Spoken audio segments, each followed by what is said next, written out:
After Sarva Shiksha Abhiyan campaign there was a huge change. आज की तारीख में 97 to 98% तक का एनरोलमेंट है। जो सोसाइटल इनइक्वालिटी है, economic as well as social, उसका एक तरीके से बिल्कुल इमेज आपको स्कूलों में दिख रहा है। When I was just 1 year old, I contracted polio. My mother, she came from a well-educated family, so she understood the value of education. तुम्हारे पापा क्या करते हैं? उसके पूछा तुम्हारे पापा क्या करते हैं? तुम खेल सकती हो, तुम नहीं खेल सकती। मुझे मना कर दिया, तुम इस पार्क से जाओ।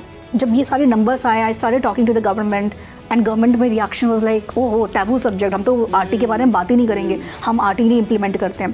पर आज 2024 तक we have close to 8 lakh children.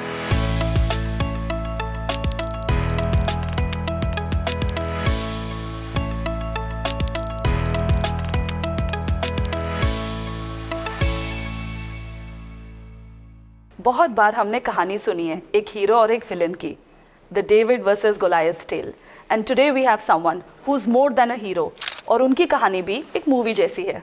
आज की कॉन्वर्सेशन में हम मिलेंगे समीना बानो से, जो यूएस से 1 करोड़ का पैकेज छोड़कर आई, और आज वो एक राइट टू एजुकेशन और पॉलिसी एंटरप्रेन्योर है जिन्होंने प्राइवेट स्कूल माफिया के अगेंस्ट लड़ाई लड़ी। Not just that, Samina Bano एक मेरिटोरियस स्टूडेंट भी थी। Yes, she got admission in the prestigious IIM Bangalore, and then she started the Right Work Foundation. है ना interesting story line.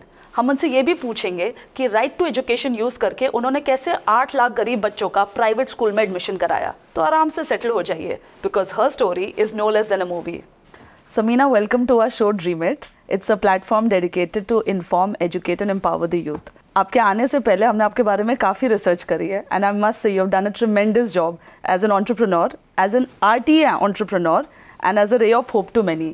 But before we dive into your life as an RTA entrepreneur, we want to touch base upon right to education. So first things first, what is right to education, that is RTE, and how has it evolved over the years? Sure. First of all, thank you very much for inviting me to this platform. I call myself policy entrepreneur. So, क्योंकि हम कई policies पे काम करते हैं, और जो पहली पॉलिसी जिस पे हमने काम करना शुरू किया वो राइट टू एजुकेशन थी। ये पॉलिसी 2002 में, बिफोर दिस पॉलिसी केम इन, पहले ये कॉन्स्टिट्यूशन 86th अमेंडमेंट के थ्रू कॉन्स्टिट्यूशन में आर्टिकल 21A इंसर्ट किया गया, जिसने कॉन्स्टिट्यूशन में हर 6 से 14 साल तक के बच्चों को राइट टू एजुकेशन दिया, right to compulsory and free education. So right to education act as a legislation आया, ये 2009 में आया। इसका पहला जो ड्राफ्ट था वो 2005 में आया। तो 2005 में काफ़ी कंट्रोवर्सी हुई 25% रिजर्वेशन को लेकर के। फाइनली 2009 में इस पॉलिसी को अपर हाउस, लोअर हाउस और प्रेसिडेंट से अप्रूवल मिला, और 1 अप्रैल 2010 से ये पॉलिसी लागू की गई कंट्री में। So, could you take us through the timeline how it actually began? ये जब पॉलिसी राइट टू एजुकेशन की आई, इस लेजिस्लेशन को मीट करने के लिए और इम्प्लीमेंट करने के लिए कि ये आपको राइट देना है सारे बच्चों को free and compulsory education, on paper तो ठीक है, पर आप इसको इम्प्लीमेंट कैसे करेंगे, उसके लिए फिर ये राइट टू एजुकेशन एक्ट आया।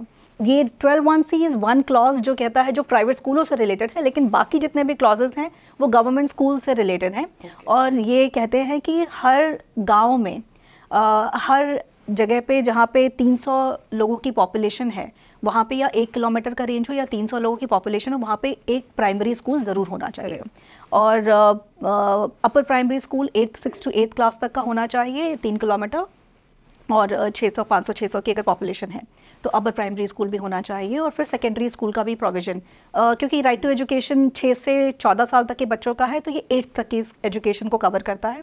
हायर एजुकेशन का अलग पॉलिसी है, Which is up to the age of 14. हाँ, वो अप टू 14 एग्जैक्टली। सो 6 में आप अज्यूम करते हैं कि बच्चा क्लास 1 में जाएगा, और 14 साल की उम्र में वो क्लास 8 में जाएगा। तो अप टू क्लास 8 ये एजुकेशन, ये एलिमेंट्री एजुकेशन बच्चे के लिए कंपलसरी है और फ्री होनी चाहिए। इसमें कुछ पोर्शन हैं जो प्राइवेट स्कूल से रिलेटेड हैं, जिसमें सेक्शन 12(1)(c) है, सेक्शन 18 और 19 है।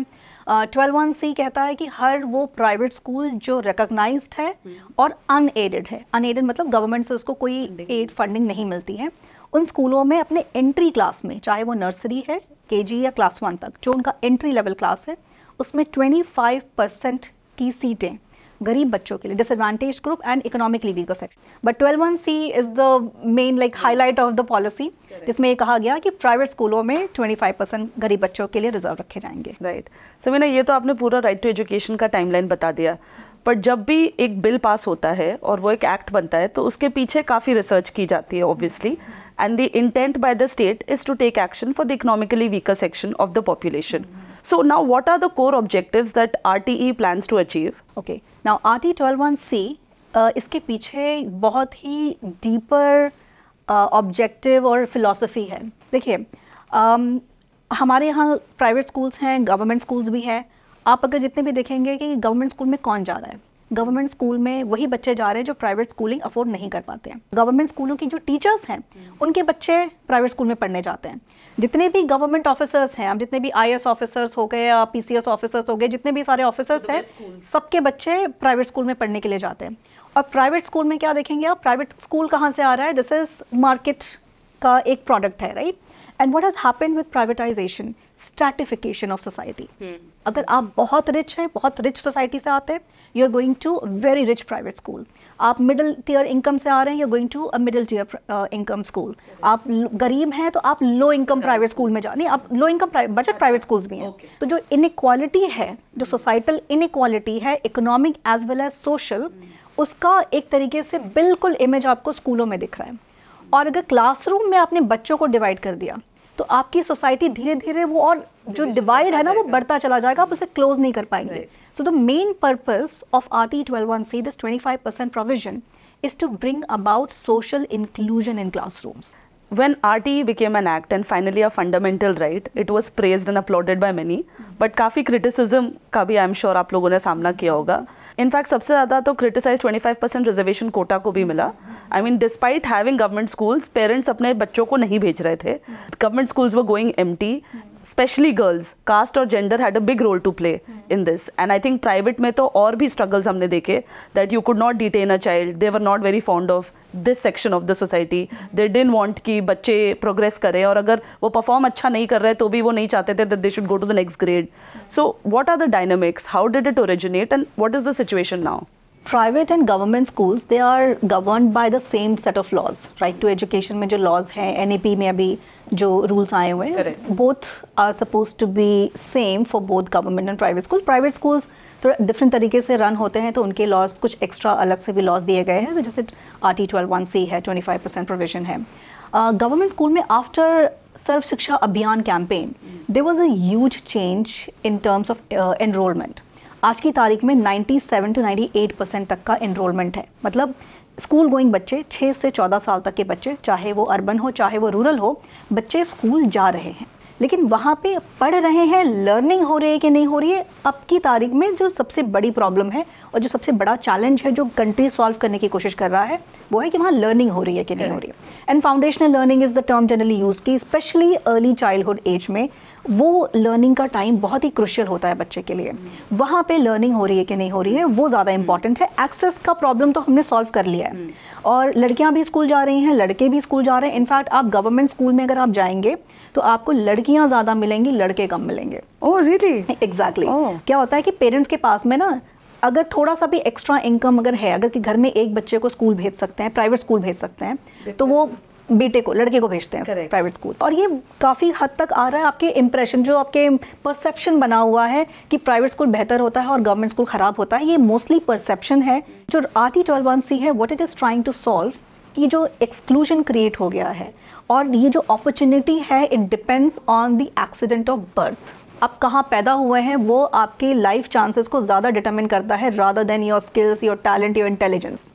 If you are, in fact there is research, there's a lot of research which shows if you are average intelligent, maybe below average intelligent child, but you're born in a rich family, you will do well in your life. And if you're an intelligent child born in a poor family, you still not be able to do well in your life. I mean, the chances are much lower. It takes on an average 7 generations for a family to break out of the poverty cycle. And this is unfair. हर बच्चे को बराबर level playing field दिया जाए, बराबर की opportunity दी जाए. तो यहाँ पे एक 25% सीटें आपने फ्री करी हैं उन गरीब बच्चों को चॉइस देने के लिए. तो you have actually increase the choice set for poor children. And choice बढ़ा दिया मतलब आपने उनकी फ्रीडम बढ़ा दी, आपने उनको लेवल प्लेइंग फील्ड दिया. ठीक है, तो यहाँ पे आप किसी का हिस्सा नहीं मार रहे हैं, आप एक्चुअली उनको हिस्सा दे रहे हैं जिनको हमेशा से हिस्सा नहीं मिला है. So that is the whole idea of right to education में 25% का ये पूरा आइडिया है. तो ये तो आपने इक्वल अपॉर्चुनिटी की बात करी, बट डू चिल्ड्रन, आपने एक्सेस दे दिया, उसके बाद डू चिल्ड्रन एक्चुअली एडजस्ट? 3 साल का बच्चा, आप 2-3 साल के बच्चे को ले आइए, एक डॉक्टर का बच्चा, एक मजदूर का बच्चा है, दोनों को एक कमरे में बिठा दीजिए, आपको क्या लगता है क्या होगा? They'll get along. Yeah, of course. They'll get along. They don't know discrimination. बच्चे discrimination नहीं जानते हैं. Discrimination is not an innate quality. Inclusion is an innate quality in children. Discrimination तो हम लेकर के आते हैं. अब now इसके बाद government is aiding to their academic fee. What about the other expenses? Excursion होता है, school trips होते हैं, uniforms होती हैं. What about those fees? Is this technically free for the children and the parents? अब आपने एक पूछा कि क्या ये रियली फ्री है, टेक्निकली फ्री है कि नहीं, विच is a very good question. In fact जब हम लोगों ने देखा कि फ़ीस तो आप रिम्बर्स कर रहे हैं, लेकिन बाकी जो फीस, बाकी बुक्स यूनिफॉर्म भी बहुत महंगी होती हैं. जब हमने ये देखा कि ये पेरेंट्स रियली स्ट्रगल कर रहे हैं बुक्स यूनिफॉर्म ख़रीदने में भी, तो हमने यूपी में इनिशिएट कराया एक पॉलिसी चेंज जिसमें हर साल पेरेंट्स को 5,000 रुपये बुक्स एंड यूनिफॉर्म ख़रीदने के लिए दिए जाते हैं. देखिए थोड़ा सा ऑपरेशनल चैलेंजेस हो जाते हैं, कई बार हमको गवर्नमेंट के साथ में बहुत काम करना पड़ता है just to get this budget approved and released. क्योंकि जैसे बच्चे बढ़ते चले जा रहे हैं, एक्सपेंस भी बढ़ता चला जाता है, तो थोड़ा सा एफर्ट लगता है, कभी कभार डिस्ट्रप्शंस हो जाते हैं, but most of the time ये पैसा रिलीज़ हो ही जाता है. दूसरा है कि जो फीस में पैसे बचा रहे हैं, because they don't have to pay the fees, जो थोड़े बहुत जो पैसे बच रहे हैं उससे वो अपने छोटे मोटे बाकी चीज़ें वो स्पेंड कर लेते हैं. देखिए कायदे से as per the policy school ने सारी चीज़ें फ्री में प्रोवाइड करनी है, but every time is not possible to provide everything for free. जितनी भी कंपल्सरी चीज़ें होती हैं उसमें स्कूलों को इनको साथ में इंक्लूड करना बहुत ज़रूरी है. It's part of the law. अगर इंक्लूड नहीं करेंगे तो स्कूल पनिशेबल है. समीना, लेट्स टॉक अबाउट दो स्कूल्स जिनका लूटने का मोटिव नहीं है, but whatever little profits they make, they want to reinvest it back into the infrastructure of the school. And of course कभी-कभी ऐसा भी होता है कि गवर्नमेंट टाइमली फंड्स पास नहीं कर रही है जो 25% रिजर्वेशन के अगेंस्ट है, तो ऐसे टाइम पे, end of course they can not impose additional cost on uniforms and excursions and school trips. So don't you think it puts school into a bad state? For elite schools, it's actually a battle of transparency. The real challenge is not money कि हमको उतना पैसा reimbursement में नहीं मिल रहा है. उनका real challenge ये होता है कि जब हम गवर्नमेंट से पैसा लेने लग जाएंगे तो हम पे transparency under RTI, right to information, हम पे लागू हो जाएगा. हमको आप हमारे बुक्स खोलने लग जाएंगे, आप कहेंगे अब दिखाइए आपने कैसे स्पेंड किया, show me your books. And it's not a problem. Every school has to be a non-profit entity. सारे स्कूलों ये by law you have to be a non profit entity to start a school. For profit school तो खोल ही नहीं सकता. लेकिन जो middle tier schools हैं जिनकी फीस बहुत ज़्यादा हाई नहीं है, they do want that reimbursement fees. In fact जो रेजिस्टेंस भी आता है ना, वो आपको टॉप 5% जो एलीट स्कूल्स है वहीं से आता है. मिडिल स्कूल तो चाहते हैं कि ये एडमिशन हो, तब कम से कम हमारे पास बच्चे तो आएंगे, हमको गारंटीड फीस मिलेगी, गवर्नमेंट से देर सवेर आएगी लेकिन पैसे तो आएंगे, फीस तो आ जाएगी. We also worked with the government in building a complete end-to-end MIS system, a technology-based MIS system. और ये MIS system एप्लीकेशन से लेकर के अब बच्चों का जो एलोकेशन भी होता है वो लॉटरी से होता है. Now there are limited seats of more applications, उतनी सीटों के लिए बहुत एप्लीकेशन आ रही है, तो अब एक लॉटरी सिस्टम भी हो गया. रैंडमली लॉटरी सिस्टम के थ्रू अपने बच्चों का आपने स्कूलों एलोकेट करना शुरू कर दिया. अब सारा सब कुछ ऑनलाइन अवेलेबल है, आपको सारा पब्लिकली डेटा मिल जाएगा किस बच्चे का किस स्कूल में कहाँ एडमिशन हुआ. हमने इसमें स्कूलों को भी रजिस्टर करना शुरू कर दिया ना. स्कूल्स हैव रजिस्टर्ड, स्कूलों को ये बोला कि आप अपने आप को रजिस्टर करोगे तो आपको रिम्बर्समेंट टाइम पे मिलेगा. Many schools have still not registered, यानी आपको रिम्बर्समेंट नहीं, फिर आप रिम्बर्समेंट के लिए नहीं बोल सकते ना कि हमें रिम्बर्समेंट नहीं मिला है, we have not registered yourself. Samina, we've understood the economical challenges, but let's talk about the social expression.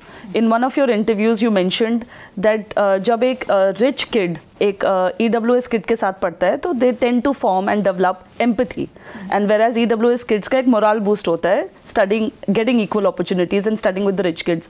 So can you help us, give us instances on both the cases on how it actually happens? So I'll give you example of this girl called her name is Suhani. Okay. And she is one of the girls जिनके लिए हमने supreme Court में fight किया था CMS में admission कराने के लिए. She got admission in class 1. सो उस समय वो 6 साल की थी. क्लास 1 में उसका एडमिशन हुआ. उसके पेरेंट्स सफाई कर्मचारी हैं.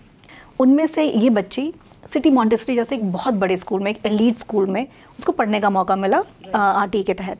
8th क्लास इसने अभी हाल ही में 8th स्टैंडर्ड खत्म किया, अभी ये 9th में गई है। जब इसने 8th खत्म किया, आरटी 8 तक ही होता है, तो हमने कई बच्चों को, जो पहला बैच हमारा आरटी का निकल रहा था 8 कंप्लीट करके, तो हम उन बच्चों से बात कर रहे थे like how to continue their education, and we met this girl, and this girl was so smart, she was communicating fluently in English, she had friends from non-arty background, and that exposure, that that made her, because she got that exposure, she knew what else was there out there, right? And because को बाकी बच्चों के through पता चला कि भाई Instagram भी होता है, ये भी होता है, आप कई लोगों से कनेक्ट कर सकते हैं. She had her Instagram page, और वो she connected with some other students exchange programme के थ्रू, दूसरे यूएस के स्कूलों के बच्चों से कनेक्ट हुई, उनके साथ बात करना शुरू किया, उसको सोचे किस तरह का वर्ल्ड एक्सपोजर मिलना शुरू हुआ. उसके घर में वो देखती थी कि मेरे पेरेंट्स इतना मुश्किल से पैसे कमाते हैं, बहुत दिक्कत होती है, मैं भी कुछ क्यों ना करूं. At that age, 14 years of age, she started her Instagram page and she started selling some product, कुछ क्राफ्ट वाला वो प्रोडक्ट बनाने लग गई और उसको सेल करना शुरू कर दिया उसने. And this girl is a primary example of how her life got completely changed. In fact हमने एक चीज़ और करी कि हमने स्कूलों को, करीब 2000 स्कूलों को यूपी में, हमने यूनिसेफ के साथ पार्टनर करके हमने सोशल इंक्लूजन पे ट्रेन किया. तो हमने स्कूलों के जो लीडर्स हैं, एजुकेटर्स हैं, उनको हम साथ में इकट्ठा लेकर के आए और हमने उनको कहा कि what kind of challenges you face when you have such a diverse classroom. हर तबके का बच्चा आ रहा है आपकी क्लास में, बड़ी डाइवर्सिटी है, आप कैसे इसको हैंडल करते हैं, क्या चैलेंजेस आप फेस करते हैं और कैसे हैंडल करते हैं. हमें इतने बढ़िया बढ़िया इंटरवेंशंस वहाँ स्कूलों से मिले. Is a very interesting intervention one school told us, which we try to implement in other schools as well. उन्होंने कहा कि कई बार होता है ये पेरेंट्स हैं, ये इंग्लिश नहीं समझते, तो हम डायरी में अगर होमवर्क इंग्लिश में लिख के देते हैं तो ये पेरेंट्स को समझ में नहीं आता. तो और कई बार वो पेरेंट्स को हिंदी में भी लिख के देते तो वो समझने, पढ़े लिखे नहीं है, वो हिंदी भी नहीं पढ़ पाते हैं. उन्होंने एक बड़ी सिस्टम शुरू किया. उन्होंने एक रिच पेरेंट को एक पुअर आर्टी पेरेंट के साथ में पेयर कर दिया. और क्योंकि आपके रिच पेरेंट्स ज़्यादा हैं, आर्टी पेरेंट्स कम हैं, दे मेड इट एस्पिरेशनल, मतलब कॉम्पिटिशन है, सिलेक्शन होगा. दिस फ्रेंड ऑफ माइंड, वो मेरे साथ ही पढ़ता है, उनका रिलेशनशिप भी इंप्रूव हो रहा है पेरेंट एग्जैक्टली. एंड दूसरा ये देखिए, you bringing two worlds together. आप 4 दिन 10 दिन सिर्फ होमवर्क समझाएंगे, 11वें दिन आप पूछेंगे ना कैसे हो, तबीयत कैसी है, घर में सब ठीक है, आज खाने में क्या खाया. So you are bringing the two worlds together. They have started communicating at the same level. Samina, there are Indian families and then there are hardcore Orthodox Indian families. You belong to the latter, but you're also someone whom a lot of people look up to now. As we discussed, your father was in the defense. So take us through your childhood. How was it growing up in a household that was Muslim, Orthodox, traditional? How was that like? I belong to a very Orthodox, typical Muslim family. My father had roots in village. उनके जितने भी भाई हैं, उनके बच्चे, मतलब मेरे cousins, वहाँ पे था कि लड़कियों को बहुत ज़्यादा पढ़ाने का कल्चर नहीं था. So the girls were barely sent to school. Even if they were sent to school, they barely completed the 8th grade, 9th grade. Even 10th भी नहीं complete हुआ था, समझिए. और चाचा वाचा सबके बच्चे मिला करके we are like 30 cousins.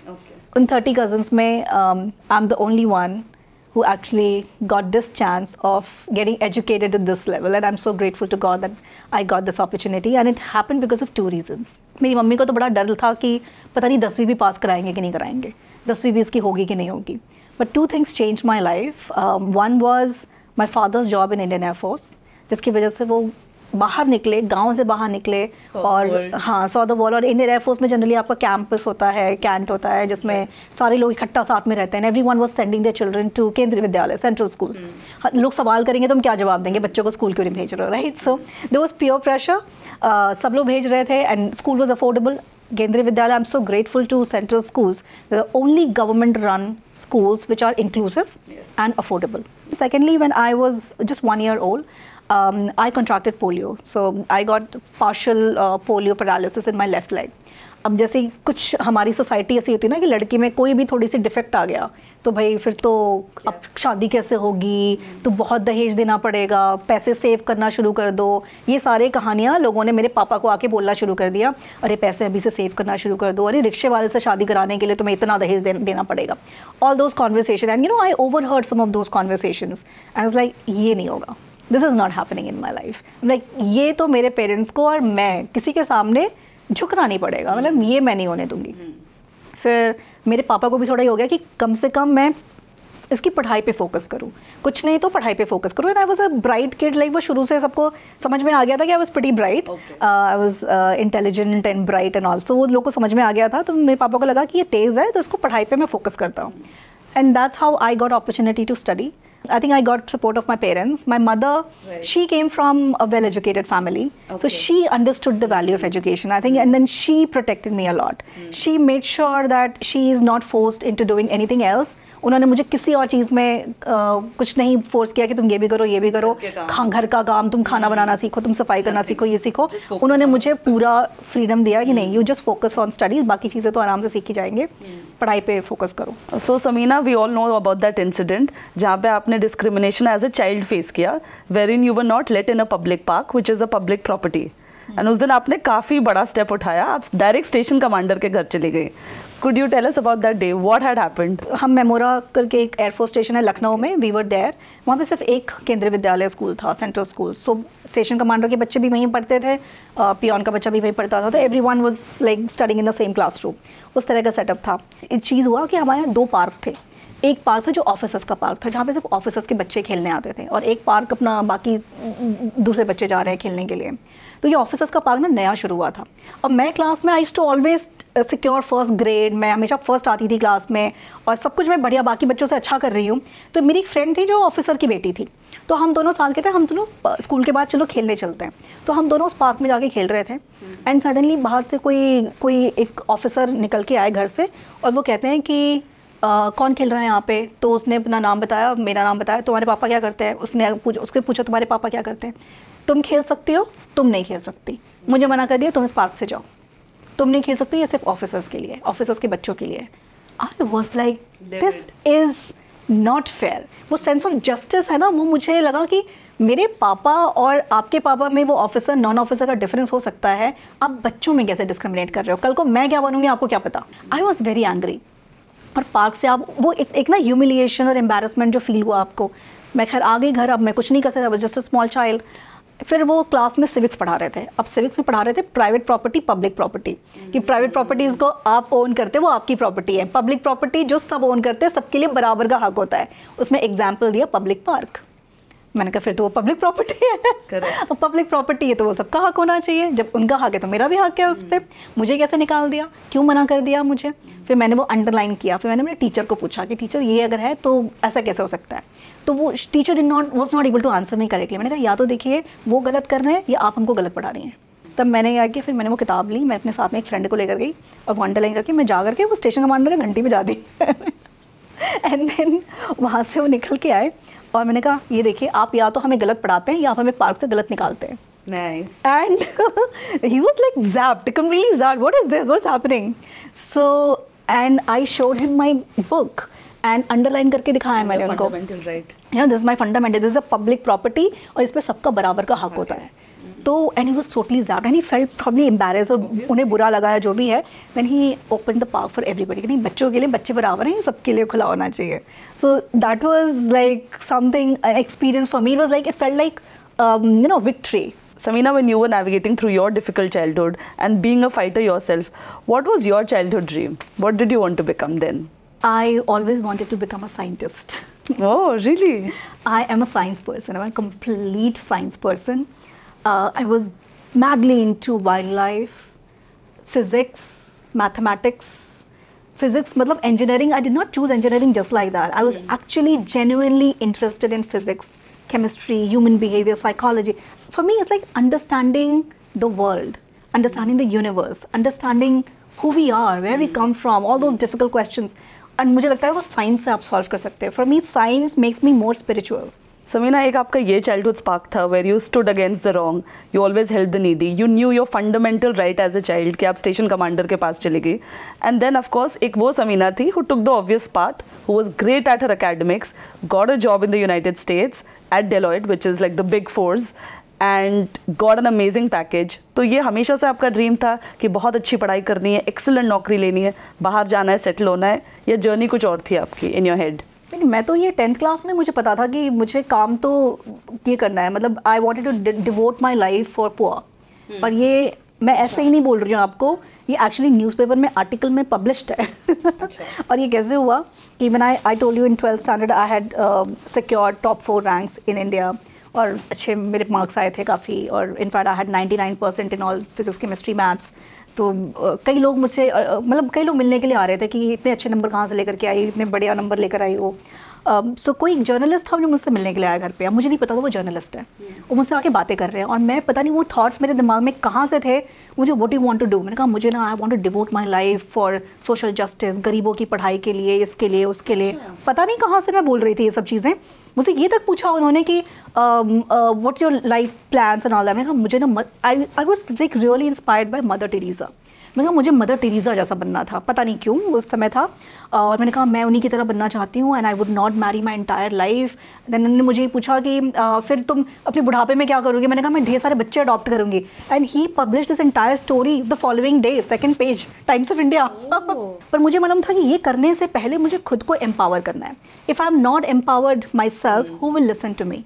So I had to empower myself with education. So मैंने अपनी इंजीनियरिंग करी, जॉब करी, फिर MBA किया, फिर बाहर भी गई। मुझे था कि मुझे बाहर की दुनिया भी देखनी है। I have never seen US, I don't know what lies beyond India. So बाहर क्या होता है, तो I wanted to see that as well. So I took that experience, बाहर की दुनिया भी देखी। मैंने इंटर्नशिप सिंगापुर में किया, PNG, जॉब US में करी, एंड सब कुछ जब मुझे लगा कि now is the time, and in fact when you get the right time आपको हिंट्स मिलने लग जाते हैं कॉस्मोस से, यू नो। सो समीना, लेकिन अभी भी जब लोग US जाते हैं, I mean, of course, your dream was always to come back and do something in India. But जब आप US गए, आपका एक टाइम पे भी ऐसा नहीं लगा कि यार this is an excellent job. I'm working with Deloitte. You were drawing a salary of close to or maybe over a crore. ये सब छोड़ के वापस आना and to work for underprivileged children. I mean, एक बार भी आप पहले तो आप बताइए आपका पैकेज यही था या इससे ज़्यादा था? We want our viewers, our viewers should actually know कि आप ये सब छोड़ के you came back to work in Lucknow. नहीं, ये तो मेरे अंदर से बचपन से बहुत स्ट्रॉन्ग था कि वापस आके ये काम तो करना है, क्योंकि मेरी जितनी भी एजुकेशन हुई है समझिए कि प्रीटी मच फ्री हुई है। And I owe a lot to the government, जिन्होंने मुझे ये मौके दिए कि मेरे पेरेंट्स को मेरी पढ़ाई में कोई पैसा नहीं लगाना पड़ा है। मेरी जो इंजीनियरिंग हुई है, मुझे पूरी इंजीनियरिंग में मुझे धीरू भाई अंबानी स्कॉलरशिप मिली। मेरी पूरी इंजीनियरिंग की पढ़ाई फ्री हो गई। जब मैं IIM से पढ़ाई कर रही थी तो मुझे IIM में भी स्कॉलरशिप मिल गई। मेरी पूरी IIM की पढ़ाई फ्री में हुई है। So I felt like lot of divine intervention that gave me that opportunity. Then I went to Bangalore, वहाँ पे एक नई लाइफ, सब कुछ नया, everything living on my own. It was a first of a kind experience for me.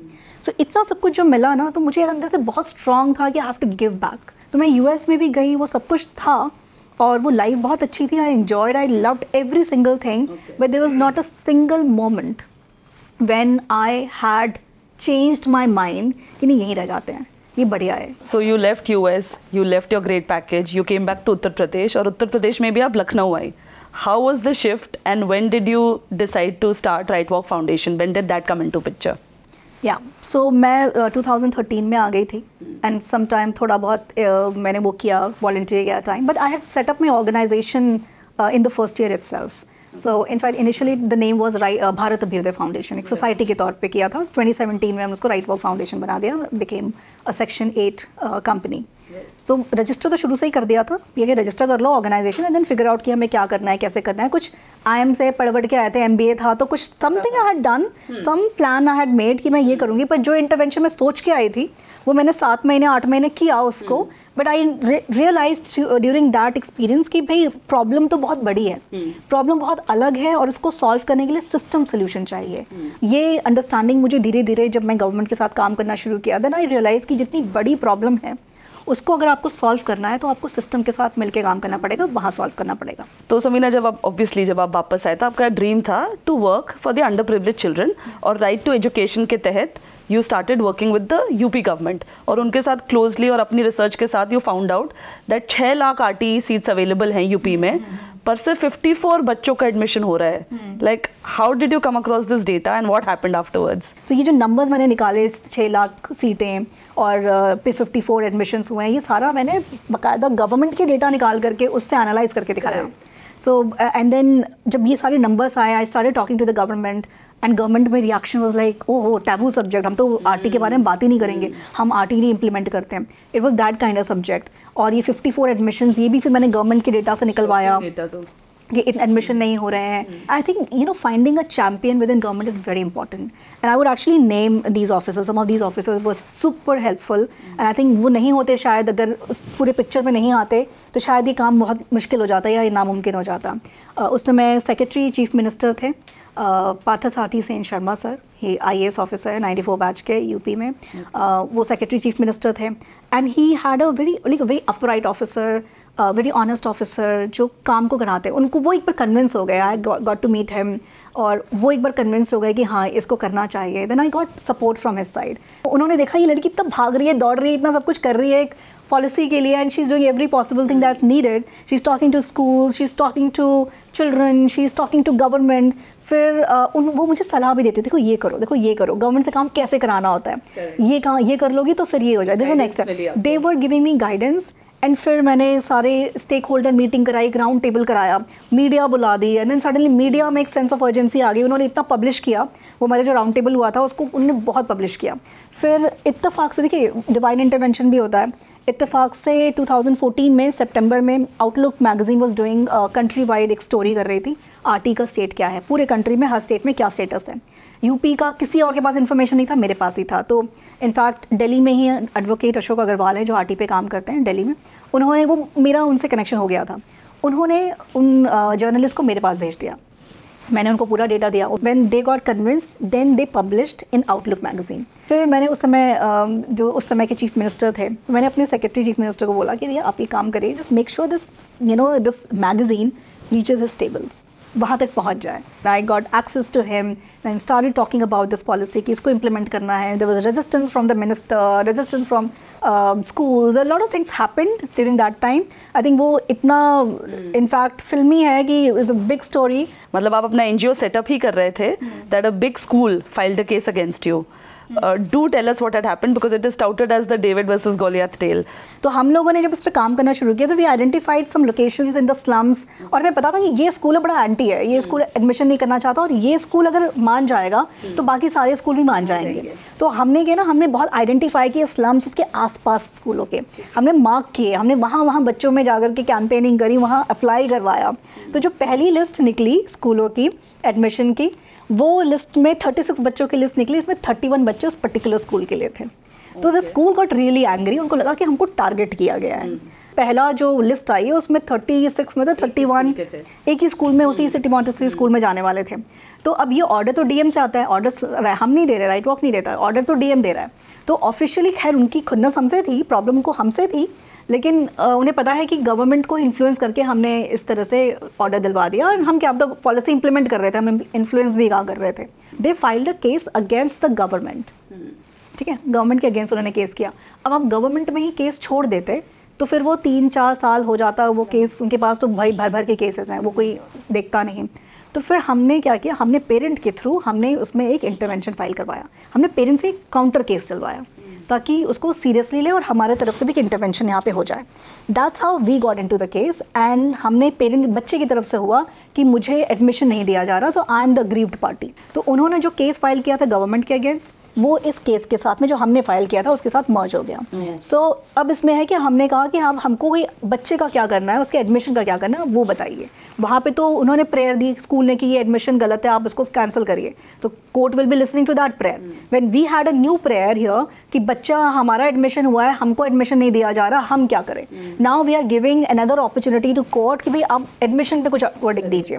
So that's how those 2 cases got mixed and then वो single case बन गया एंड फिर उसकी हियरिंग शुरू हो गई. उन स्कूलों ने बहुत ही बड़े बड़े लॉयर्स हायर करे.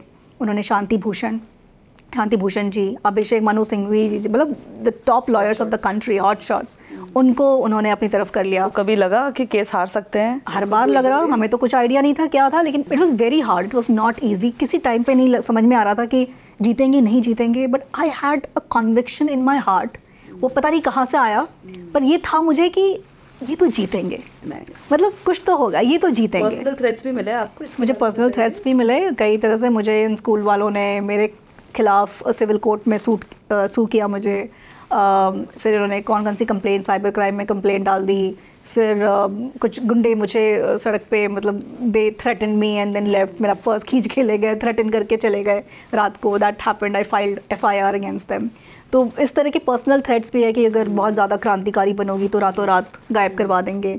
Those kind of threats I was receiving, and in fact that strengthened my overall resolve. मुझे लगा कि अगर ये इतना कोई परेशान हो रहा है ना, इस लेवल पर आ रहा है, मतलब I must be doing something really powerful. Samina, well, obviously you were on the right side of the case, but I'm sure वो schools जैसा आपने कहा कि big school था, hot shot lawyers थे. So now looking back, what were their arguments and was there any merit in their argument? No, in fact इतने ridiculous arguments थे उनके.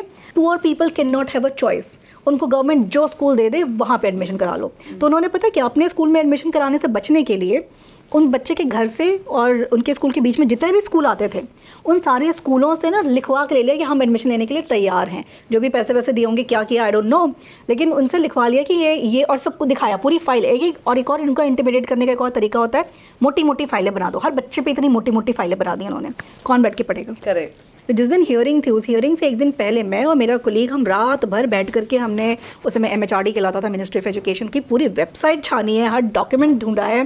रात में हमें एक डॉक्यूमेंट मिला है जिसमें उसमें चॉइस की बात लिखी थी कि पेरेंट्स हैव अ चॉइस और नेबरहुड में जितने भी स्कूल है उसमें कुछ चॉइस मिल सकती है. वो डॉक्यूमेंट फिर जाके हमने मॉर्निंग में अपने लॉयर को दिया और फिर हमने कहा कि इसको फिर आप 10 बजे की हियरिंग थी, 10 बजे की हियरिंग से उन्होंने 2 बजे की हियरिंग लगाई क्योंकि हमें पहले मिलना था कि हमारे पास कुछ इन्फॉर्मेशन है. तो उन्हें चेंज करा के 2 बजे की हियरिंग कराई. अच्छा. और फिर ये आर्ग्यूमेंट कोर्ट में पेश किया गया. और दूसरा ये एक और चीज़ कहते थे कि हमें तो इस लॉ के बारे में पता ही नहीं था इसलिए हमने एडमिशन नहीं दिया. तो हमें मालूम ही नहीं था कि ऐसा हो भी रहा है, हमको बताया नहीं किया. तब हमने इससे पहले एक स्कूलों का पूरा एक सेशन कराया था, स्कूलों को बुलाया था और उसमें CMS स्कूल आया था, सिटी मॉन्टेसरी स्कूल आया था और हमारे पास अटेंडेंस शीट थी जिसमें वो मार्क का सिग्नेचर था. उस अटेंडेंस शीट और न्यूज़पेपर आर्टिकल्स भी थे जिसमें मेंशन था कि CMS ने भी अटेंड किया. तो हमने वो अटेंडेंस शीट निकलवाई, वो न्यूज़पेपर आर्टिकल्स निकलवाए. फिर हमने ये प्रूव किया कि वो प्रेजेंट था और इस पर्टिकुलर डेट को ये DM की अध्यक्षता में ये मीटिंग बुलाई गई थी जिसमें ये CMS स्कूल था. तो ये अगर कह रहा है कि हमको नहीं पता था, झूठ बोल रहा है. पर हमें कोर्ट में लड़ना क्यों पड़ा? इन्होंने हमें एक पॉलिसी के खिलाफ लड़ना पड़ा. इन्होंने कल्यूड किया था कुछ ऑफिसर्स के साथ मिल करके और एक पॉलिसी पास करा दी थी कि अगर आपके 1 किलोमीटर रेंज में कोई भी सरकारी स्कूल है तो आप RT के अंदर एडमिशन नहीं ले सकते. वो चेंज कराया आपने. तो उन्होंने फिर ये जब कंडीशन लगा दी, अब उसमें कंडीशन था कि अगर 1 किलोमीटर में सरकारी स्कूल है तो सरकारी स्कूल जब तक लिख के नहीं देगा कि हम एडमिशन नहीं कर सकते तब तक प्राइवेट स्कूल एडमिशन नहीं करेगा अंडर RT. और सरकारी school under RT act can not deny admission to any child. Indirectly आपने एक तरीके से इम्पॉसिबल कर दिया गरीब बच्चों को एडमिशन देने के लिए. तो I very vividly remember it was 30th July 2015. Court में इधर शांति भूषण जी हैं, बाकी और बड़े बड़े लॉयर्स आए हुए हैं और ये जस्टिस राजन रॉय जी के कोर्ट में गया था and he is such a good जज. उस दिन उन्होंने जो शांति भूषण जी ने जो कोर्ट में आर्ग्यूमेंट्स दिए, उनके आर्ग्यूमेंट दिया कि हमारा school CMS school fashionable school है, इस फैशनेबल स्कूल में ये गरीब बच्चे नहीं पढ़ सकते. 30 जुलाई को जस्टिस जज ने बोला कि आज हम पूरे दिन से यही केस सुनेंगे, अगर बच्चों को आज एडमिशन नहीं मिलेगा ना तो हम 6 महीने के बाद देंगे, इससे कोई मतलब नहीं है. It has to be given now, is already like session आ गया है. उस दिन सारी चीज़ें हो गई और जज साहब ने बोला कि 6 अगस्त को अपना वर्डिक्ट रिजर्व कर दिया. वही 6 को ये वर्डिक्ट है. 5 अगस्त को मेरा बर्थडे होता है एंड 6 अगस्त को वी गॉट द रिजल्ट कि 13 बच्चों का एडमिशन आती है CMS के तहत. ये जो CMS है तो पुराने खिलाड़ी है ना, इन्होंने क्या किया कि अच्छा ठीक है हम डिविजनल बेंच में इसको चैलेंज करेंगे. और जब तक चैलेंज भाई आप चैलेंज भी करोगे जब तक आपके पास कोर्ट का ऑर्डर है आपको वो मानना है. पर वो उस कोर्ट के मैं कम से कम समझिए 15-16 बार इन बच्चों को लेकर के गई हूँ स्कूल के सामने और हमें लौटा दिया गया है. डिविजनल बेंच में भी गए, वहाँ पर भी हम जीत गए. फिर वो 10 सितंबर को वहाँ पे ऑर्डर आया. उसके बाद कहते हैं हम सुप्रीम कोर्ट जा रहे हैं, हम तब तक एडमिशन नहीं देंगे. ऐसा कैसे हो सकता है कि हाई कोर्ट ने आपको आदेश दिया, डिविजनल बेंच ने आपको आदेश दिया एंड आप उस आदेश को नहीं मान रहे हो? फिर सुप्रीम कोर्ट जब तक उस पर स्टे नहीं लगाता तब तक तो आदेश ये माना जाएगा ना, दिस इज द ऑर्डर. तो मैंने अपने लॉयर को पूछा कि ऐसा कैसे हो सकता है, तो हम कुछ कर नहीं सकते क्या? तो उन्होंने कहा कि आप कंटेम्प्ट ऑफ कोर्ट केस कर सकते हैं. And that day I wrote a message to the CM कि ऐसी सिचुएशन है, हमें contempt of court case file करना है. And I am so grateful I receive the response, कर दो. एंड दैट्स व्हेन हमने रातों रात contempt of court case file किया और उस कोर्ट में आदेश आया कि विद इन 30 डेज आप या बाय 30th ऑफ सितंबर आप एडमिशन लीजिए या बताइए कि आपके खिलाफ कार्रवाई क्यों ना की जाए. और कार्रवाई का मतलब है जेल. तब उन्होंने खुद हाथ पैर माना, उनको एक डेडलाइन मिल गई, right, that was the master stroke, 30 days। तब उन्होंने हाथ पैर मारना शुरू कर दिया to get a date in Supreme Court. अभी तक वो डिले कर रहे थे, अब डेडलाइन मिल गई तो ही started finding date in Supreme Court. 28 सितंबर 2015 को उन्हें सुप्रीम कोर्ट में डेट मिली, और उसमें भी जिस कोर्ट में गई, justice A.K. Sikri, justice Nariman, Fali Nariman, उनके पास गई और उन्होंने तो इतना बढ़िया वर्डिक्ट दिया कि क्या तुम स्पेशल स्कूल हो कि एडमिशन नहीं लोगे। 28 को we won in Supreme Court, 29 को इन्होंने बच्चों का एडमिशन लिया और 30 तारीख को ये जेल जाने से बचे। और उस साल हमने ये कैंपेन तो हम और भी कई जिलों में चला रहे थे, तो उस दिन 26 डिस्ट्रिक्ट्स में उस साल बच्चों के एडमिशन हुए, टोटल मिला के 4,200 बच्चों के हमने एडमिशन कराए, and that's a huge jump compared to 54। Absolutely. Court ने ये भी आदेश दिया कि जो 1 किलोमीटर वाला कंस्ट्रेंट है ना, ये अनकॉन्स्टिट्यूशनल है, इसको करेक्ट किया जाए। सरकार को बोला, गवर्नमेंट को, you go and fix that, और फिर वो चेंज हुआ। Yeah there is a win-win situation, we got that policy changed. At the same time, we also got the school admit these children, and then after that we also got the support of the government. हमने massive campaign run किया, इन सब की मदद ली, pulse polio campaign को piggyback करके information लोगों तक फैलाई, and then numbers kept on growing. 2016 में 17,000 बच्चे, 2017 में तो पूरा ऑनलाइन कर दिया, 28,000, और आज 2024 तक we have close to 8 lakh children. Samina, I am sure it takes a lot of courage to continuously fight battles, but वो एक टिपिंग पॉइंट आपका आया होगा वेर यू रियलाइज्ड कि यहाँ से मेरी स्टोरी बदली। तो आपकी लाइफ में वो टिपिंग पॉइंट ऑफ सक्सेस क्या था, and how did other schools react to it? I think that Supreme Court win was the tipping point. That was the biggest moment of my life, and I was so tired on that day. इतना काम किया था ना, इतने tired थे, मैं घर जाके सो गई। और अगले दिन मॉर्निंग में, उस समय DM लखनऊ जो थे, उन्होंने मुझे पता नहीं कितने मिस्ड कॉल दिए होंगे, मैं सो रही हूँ, ठीक है, मुझे पता ही नहीं है। और उन्होंने फिर मुझको हर न्यूज़पेपर में फ्रंट पेज पे यही फ़ोटो थी, हमारी वाली फ़ोटो थी, और बच्चों के एडमिशन हो गए, और RT के तहत सुप्रीम कोर्ट का आदेश, और RT के तहत बच्चों के एडमिशन CMS में। समीना, आपने इतना कुछ किया है, एंड आई एम श्योर आप अभी भी बहुत कुछ कर रहे हो, from quitting your job in the US and coming back in Uttar Pradesh and working for these children. आप एक एंटरप्रेन्योर नहीं, आप एक पॉलिसी एंटरप्रेन्योर हो। हमारे व्यूअर्स के लिए प्लीज़ बताइए, what is a policy entrepreneur? क्या रोल होता है एक पॉलिसी एंटरप्रेन्योर का, और क्या क्या काम करता है एक policy entrepreneur? Policy entrepreneur means someone who works at public policy level and looks at public policy as a problem that needs to be solved, right? And wants to, and make sure that these public policies, these social policies which are meant for people, reach the intended customer. Sameena, if someone wants to carve a path as a policy entrepreneur, तो उनको क्या करना चाहिए और किससे guidance लेनी चाहिए? See, I pretty much figured out my way on my own, and I can give you some advice based on my experience, but there is nothing like, this is the only way. People can figure out their own ways. For me, it was partnering with government, so not looking at them as adversary, but looking at them as partners. So understanding what are the factors involved, and systems thinking is something which people have to really understand and learn from, is really important. And then identifying what is it that you can run through and or work through this ecosystem and improve the freedoms of a larger number of people. It might require constraining freedom of just a few elites, but if it is giving much larger freedom to the larger audience, I think it's a good solution. What is Samina's dream now? What is your vision? मेरा vision, आगे का vision ये है कि इस तरह के जो पावरफुल पॉलिसीज़ हैं, at least 5 powerful policies we identify that we believe can actually change lives in the next 5 years. At least मैं शॉर्ट टर्म में बहुत लंबा विजन मैं नहीं रखती हूँ, जनरली मैं 5 years के रेंज में अपना रखती हूँ कि 5 years में कोई 5 पावरफुल पॉलिसीज़ हम आइडेंटिफाई करके उन पॉलिसीज़ को लोगों तक लेके जाएं, कम से कम मतलब 50 million लोगों को फ़ायदा इसका मिले. Where should the education policy and reforms head towards now? Like according to NEP 2020, now the mother tongue will be a medium of instruction till 5th grade. Because इसमें एक इंक्लूजन भी होता है, एक इंक्लूसिवनेस होता है, specially for the socio disadvantage economically weaker groups. और ऐसे क्या क्या रिफॉर्म्स हैं जो अब इंक्लूड होने चाहिए? Different people have different opinion.